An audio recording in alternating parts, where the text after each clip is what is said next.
In a fancy private music school in China, there is an ongoing rivalry between the students that play classical European music and those that play traditional Chinese music.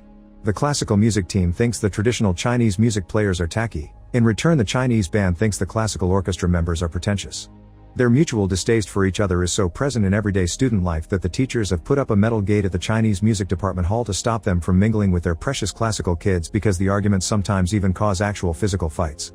The classical music students have the upper hand because the teachers pay more attention to them, since they think it's the kind of respectful music that has a real future. Thus the Chinese music band has only 2 members left: Chen Jing, a quirky girl that plays the yangqin, and her best friend Li Yu, a percussionist. To make matters worse, Chen Jing has a crush on Wang Wen, a piano prodigy that plays classical music and doesn't even know who she is. One morning, some classical music players shock everyone by approaching the Chinese music students with an offer. Their band will be playing at an important music hall this week, and Wang Wen needs a page turner. The Chinese music students don't want anything to do with them, but Chen Jing jumps at the opportunity to be closer to her crush and accepts the job.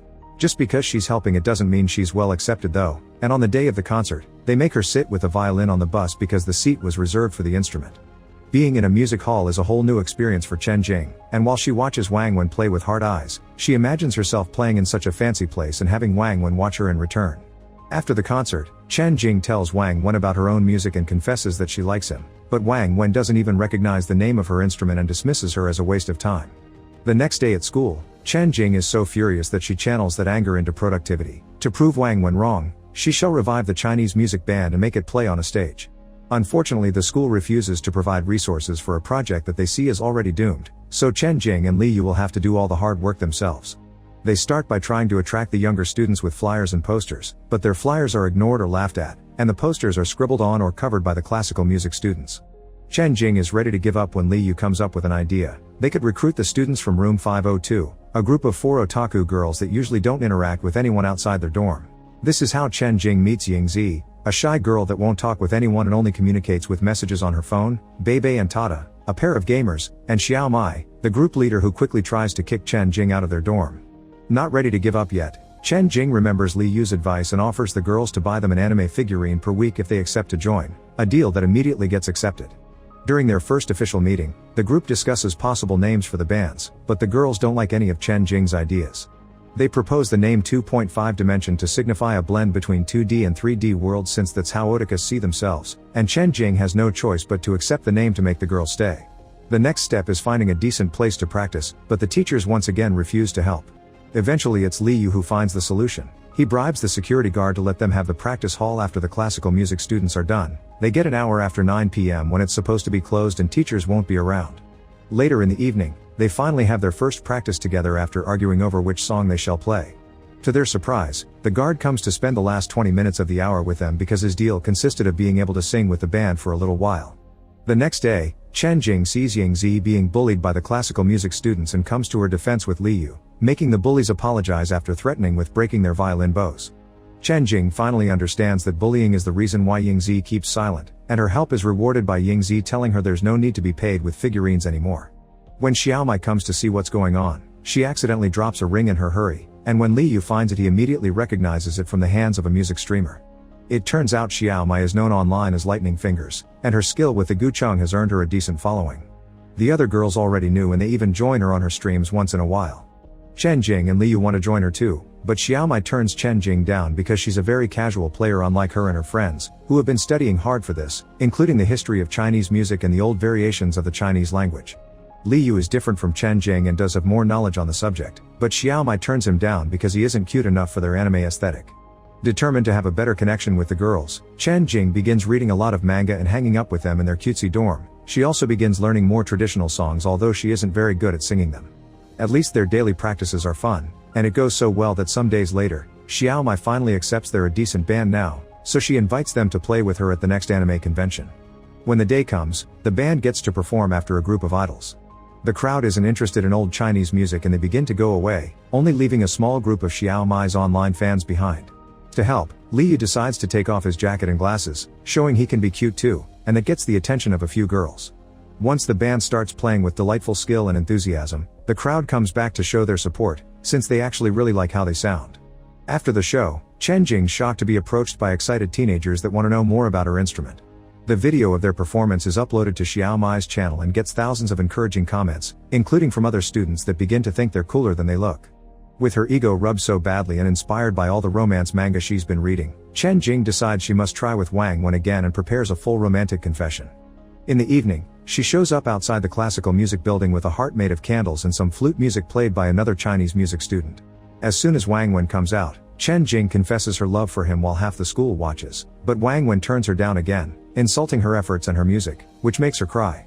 This begins another argument among everyone present regarding the different styles of music, so to stop it all, Wang Wen tries to blow out the candles, but instead of water he mistakenly grabs turpentine and starts a fire.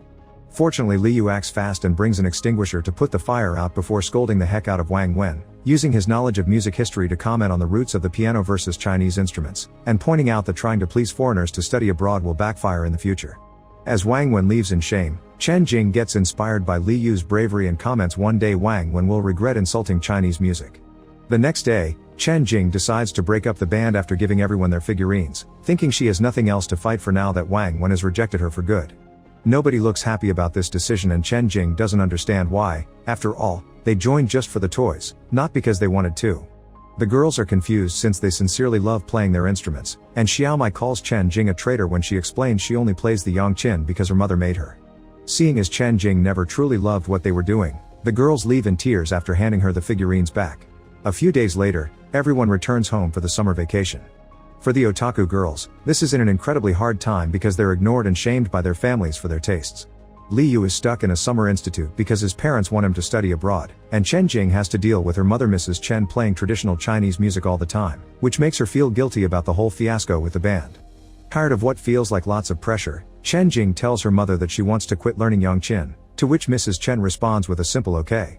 This lack of reaction shocks Chen Jing, and when she points out that her dad said her mother always wanted her to learn yangqin, Mrs. Chen laughs.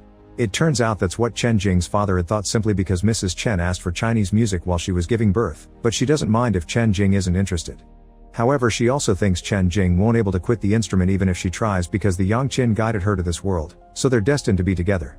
Chen Jing spends the rest of the summer thinking about this and reintroducing herself to her instrument. When classes start again, it is announced that the Education Bureau is organizing a youth concert, and the teachers want the classical music students to play. It's also explained that their middle school won't accept any more students starting next year. This angers Xiaomai, who jumps in to defend the Chinese music program and demands to be allowed to apply to play at the youth concert. When the teacher reminds her she needs a band for that, Chen Jing also jumps in and says they have one, getting the support of the other otaku girls and Liu. This enthusiasm inspires other Chinese music students to offer their support as well, yet the teacher still turns them down, explaining the school's reputation can't rely on a ragtag band that hasn't practiced together like the classical music guys did. After the teacher leaves, the classical music students make fun of the Chinese music group for their dumb hope, starting yet another argument. It's Liu that cuts it short with a proposal. They'll go head to head against each other in a music showdown and let their skills decide who is the best. The challenge is accepted by Wang Wen. Sometime later, an official from the Ministry of Education comes to the school for an inspection and he's shocked to see the gate at the Chinese music department. The teachers try to guide him away from that area and into the classical building, but this is the moment the bands choose to come out and play with all their might. Both groups worked hard for this and their performances are amazing, gaining applause from both the official and the teachers that are pretending this is part of the tour. The official is moved by how the students made the East and the West meet in art and points out there's no conflict in music, so he demands the gate be removed. After the tour is done and the ministry official leaves, the teacher scolds both groups for treating the inspection like a playground and sticking to his decision that the classical music students will be the ones playing at the youth concert. However, the Chinese music students approach the classical music students to point out that their showdown ended up in a tie, and they have an idea to solve the issue of the incoming concert. From then on, the now bigger Chinese music band begins practicing as much as possible, although Xiaomai thinks their performance is missing a little something. The guard overhears this and offers the solution. There's a set of Biancong gathering dust in the school storage since the last band disbanded, and the new band is free to have it.